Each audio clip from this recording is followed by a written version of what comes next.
Hi, guys. Later on in the afternoon, Dad got home from work. Michael, Federico, nice to meet you. Hi. And he barely had time to say hello before Dominic started whining to try and get his attention. I just lay him on the front and my feet. Okay, well, come over here. Let's talk to Mama about it. Maybe we'll get you something sweet to eat and make you feel better. I think he wants a hurt prize, Mama. A hurt prize?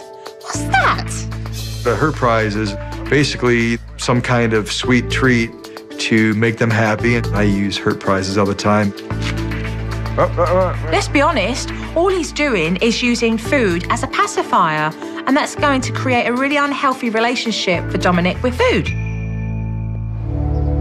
Now that I had the whole family together, I was really curious to see how Mum and Dad handled the kids out in public, so I asked them to prepare for a short outing. Okay. So juice, one of these. I'm a little bit confused right now because Sylvia's talking about the amount of snacks that these kids are eating and the health issues surrounding that, yet she's filled a backpack full of candy enough to feed an army. Yeah, I'd be lying if I didn't tell you I pulled out a sweet here and there, but that's a backpack. Yeah, no, understood.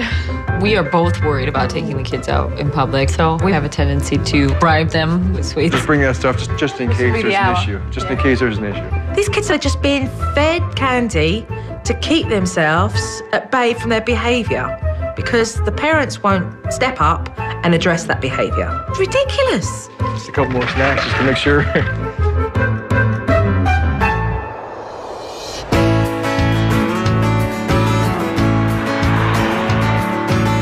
Michael with Mom? He doesn't want to. You gotta Michael, go with Mama. come with me. Look, it's time for you to go with Mama, okay? Go. Yes, I said yes now. You have to. Here. Within minutes of arriving at the strip, the kids started complaining, and on cue, there was Mum, dishing out the candy. Listen, if I give you a piece of candy, will you come with me?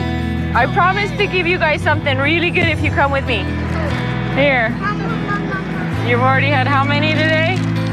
I think that's an understatement.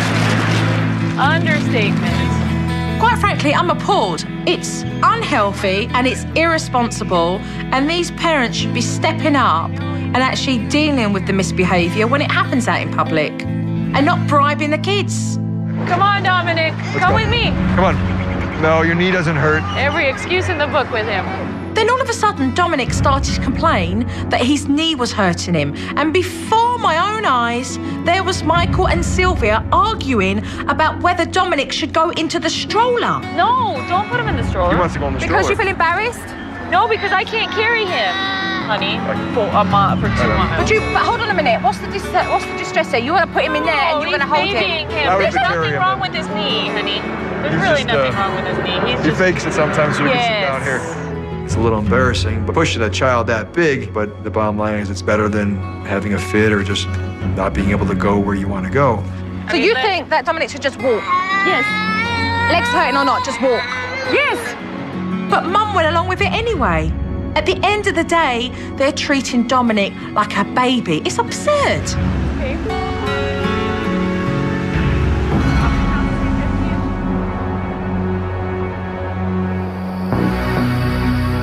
So we got back home and I was thinking to myself, I'm going to observe this family. Oh no, Michael and Sylvia, they've got other plans for the evening. Let's go. Are you guys ready? Where are you going? To the gym. Like, are you all going or you got a nanny coming in? They have childcare and they have jumping houses and slides. It's 7 o'clock in the evening. These kids are 2, 3 and 5. And instead of them winding down, these kids now are being dragged off to the gym. I've seen enough. All right, well, listen, get your sneakers on, do what you need to do, and I will catch up with you both tomorrow morning then. Thank you. Thank you. Do the Federicos have any interest in getting their parental skills up to scratch? I don't know, to be honest. I'm going to have some serious words with them tomorrow.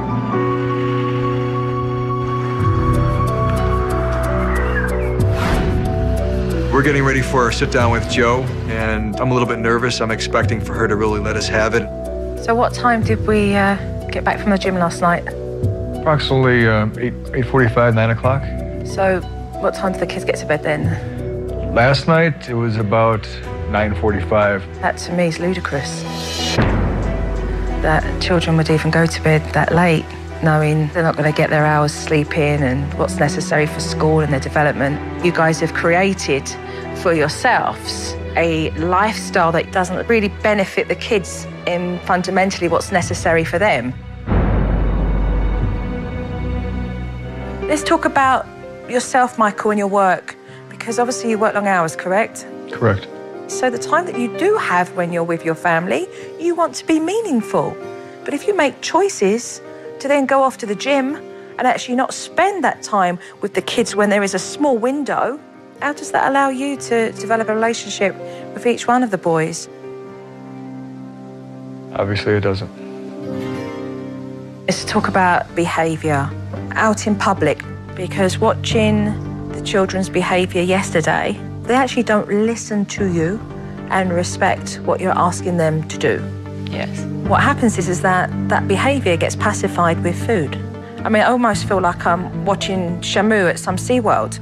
I mean, the kids are bribed. Exactly the way it is. You're setting your kids up for absolute disaster. But we don't want that. And these kids should be listening and doing as they're told. There are times when they're going to have to do that very quickly because of safety. How do they get a sense of morally behaving a certain way because it's the right thing to do? Not because you're going to get paid back. I just don't know what your logic is. It's a matter of just thinking that they're going to be happy that way and not be mad at us for scolding them or for trying to discipline them. So I don't think none of you want to enforce that on the children. That's not true. It is true. We want to.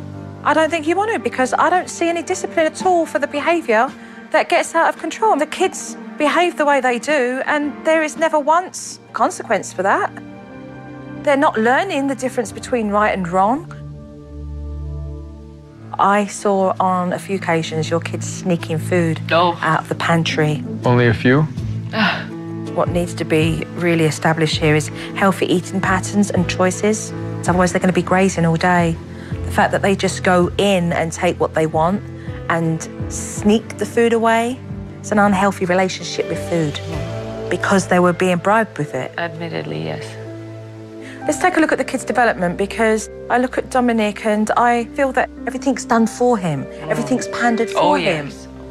He's not been given any little responsibilities. He needs to grow and to do things and become more self-sufficient, rather than the babyish behaviour that we see from him and the temper tantrums that he has that one would expect from a 2.5, 3-year-old. Yeah. You know, at the end of the day, how does he grow up to become capable of doing the things that are necessary for him to thrive? Okay, so are we ready to start some work? Yes. Okay, good. We want to do what's best for the boys, and we'll do whatever it takes. Coming up on SuperNanny. I want to take away the bribes. Can Dominic cut the candy?